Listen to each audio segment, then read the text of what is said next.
उन्हाळ्याच्या सुट्ट्या लागलेल्या आहेत आणि उन्हाळी सुट्ट्यांमध्ये मुलांनी काय करायचं हा प्रश्न जवळपास सर्वच मम्मी पप्पांना पडतो.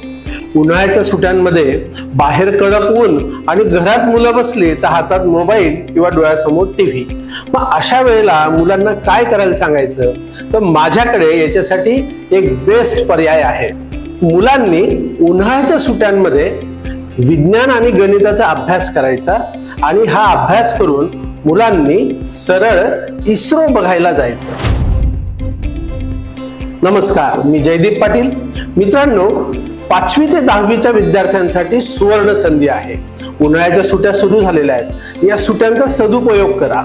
या सुट्ट्यांमध्ये विज्ञान गणिताचा अभ्यास करून नोबेल सायन्स टॅलेंट सर्च परीक्षेसाठी अप्लाय व्हा. ही परीक्षा यावर्षी होणार आहे 7 जून रोजी. 7 जून 2026 ला ऑनलाईन पद्धतीने नोबेल सायन्स टॅलेंट सर्च परीक्षा आपण देऊ शकता.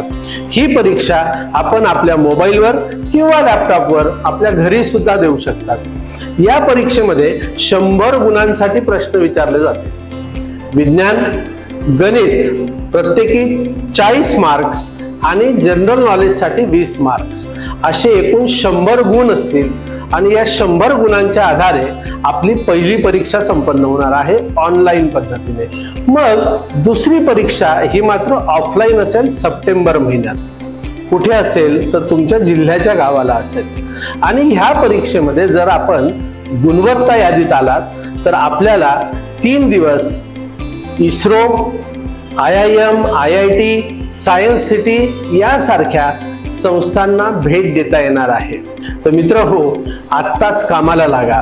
खाली दिलेल्या लिंकवर तुम्ही परीक्षेसाठी अप्लाय करू शकतात.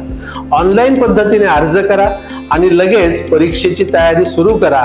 शेवटी जगामध्ये भारताचा मानबिंदू असणाऱ्या इस्रोला जायची संधी मिळणार आहे. तर लागा कामाला आणि अभ्यास सुरू करा NSTS परीक्षेचा.